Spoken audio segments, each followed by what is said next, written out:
happens, you have to think maybe they feel as though their composition would be susceptible to getting killed by Jhin too easily, because the combination of Jhin into Rumble is a famous one. It also works quite well with the Prey Seeker from Rek'Sai. And if they want to play like this, which is just keep your enemies at bay, kite for days, then the Jhin ban does make some sense, as he is a great champion in picking off targets that are remotely squishy, and the last rotation should be here.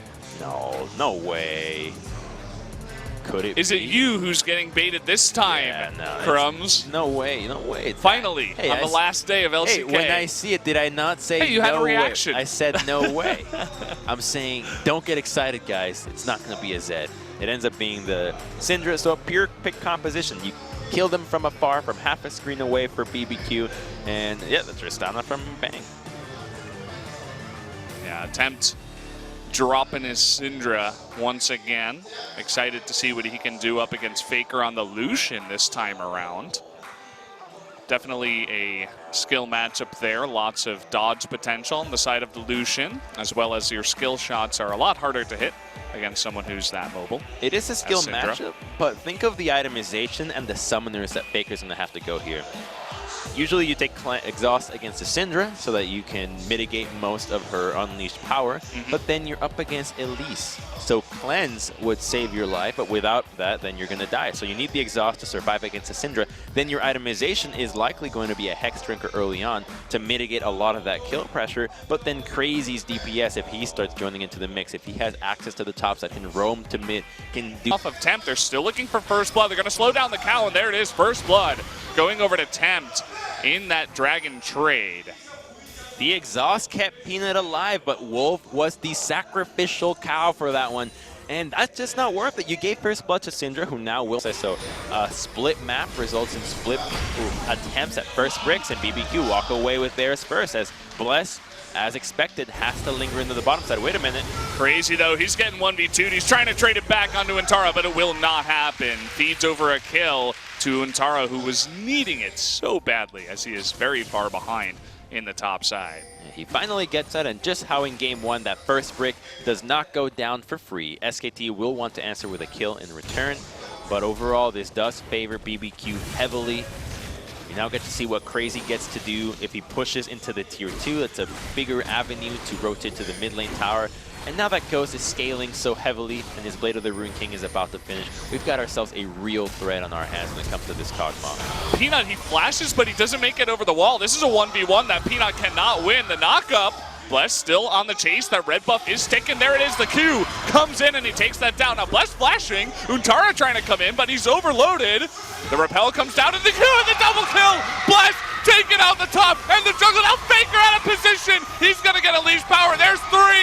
What is happening? SKT falling apart and Bless making them look silly. I don't know, man. That looks like trolling to me. What are they doing? That was rancid. What happened?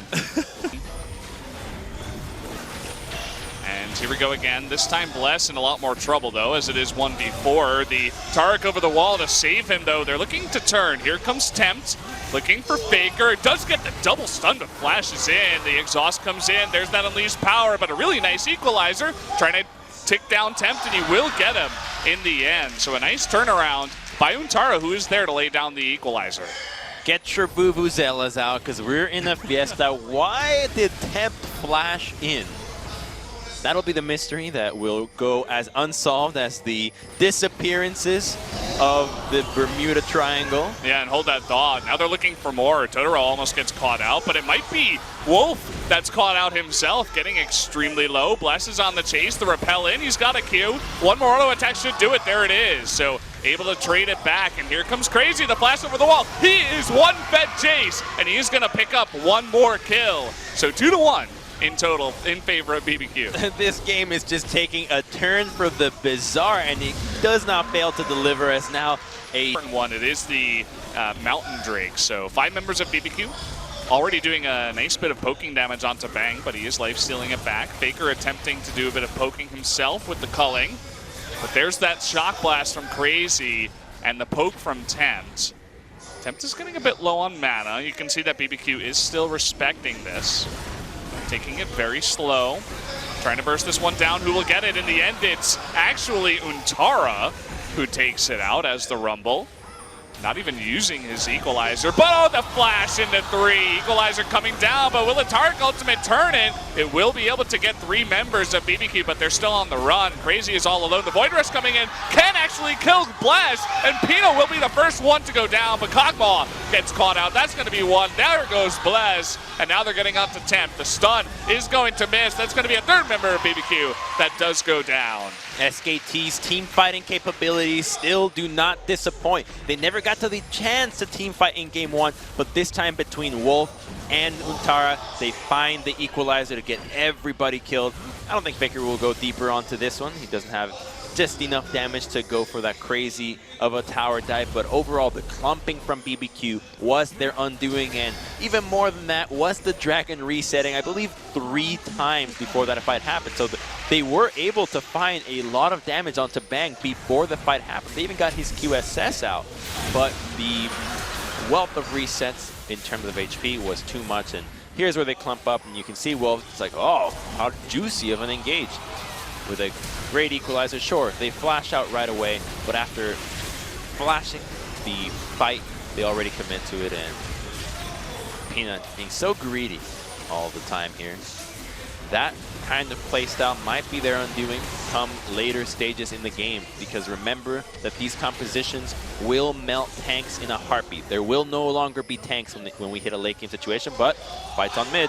Okay, he's getting the equalizer. Everything is burned onto Tempt, and they find another pick. Finally, SKT having some success. Pressure onto the map, but they have scouted Bless, and Lonely Spider, caught in the closet, ends up getting squashed. 1v4, not much he can do in that situation. Now you Baron. Yeah, you got the jungler, 40 seconds on. Relatively easily, so they give it up, and they're gonna go to Crazy. Okay, Crazy, he's caught out here, looking for a 1v1 against Untara. The heal comes out, but he still will meet his maker. Now Tempt getting in, and the Cosmic Radiance coming out. That's not gonna work. It's all falling apart now. Faker will be shooting for that inhibitor turret to the bottom side. With Bang in the mid lane, there surely will be 2 inhibitors for SKT, and if any more members get caught out, they will be pushing for a win. They might even do it here. I mean, they still have that Baron for 2 minutes. They can end the game here with a flank. Look at Wolf. Yeah, coming around the back. They are going to find Crazy on the left side. Trying to jump in, but okay. You're fighting more members than you think, Crazy. That was a bit crazy as he does get taken out. So once again, 4v5, missing Crazy will be a free Elder Drake going to SKT. He flashed in, didn't he? He flashed to hammer Faker. I think so, yeah. But kind of funny how an Alistar with basically no damage is able to take that away from Bless. The poking from Bang is getting out of control now. They're chunking that very tanky Elise down to about 2/3 health with just 1 crit to the face. Here we go, the push coming on in, and oh boy, that's going to be 1 Nexus turret. They're going to be looking for another one. Bang with that red buff is just poking away on the Tristana, having hit level 18. Baker helping out. There's the flash. That one last engage. Bless just disappears. The Cosmic Radiance does not affect him in that fight, and so down will go Bless. Tempt is a little bit too low, and they are going to try to fight back here as low members, but it doesn't matter. The Nexus getting extremely low. Ghost trying to go and mad mode it, but it's not going to happen. 1-1 as SKT take a shaky game 2. And they evened up the score, but much better than game 1. Proactivity was in their veins this time around. Their composition more sound, and they fall back onto Faker's Lucian, which was so crucial in their victory over KT.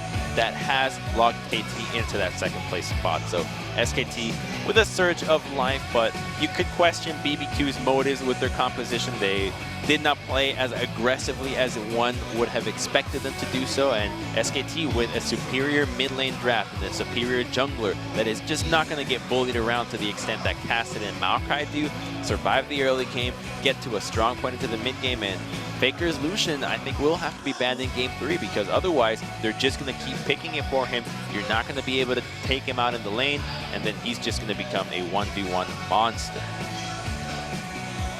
Yeah, as I was saying halfway through the game, BBQ, even when they were ahead, they have shaky moments themselves, and grouping up as 3 members against an Alistair Rumble combination is not what you're looking for, obviously. And that was the big turning point in this game.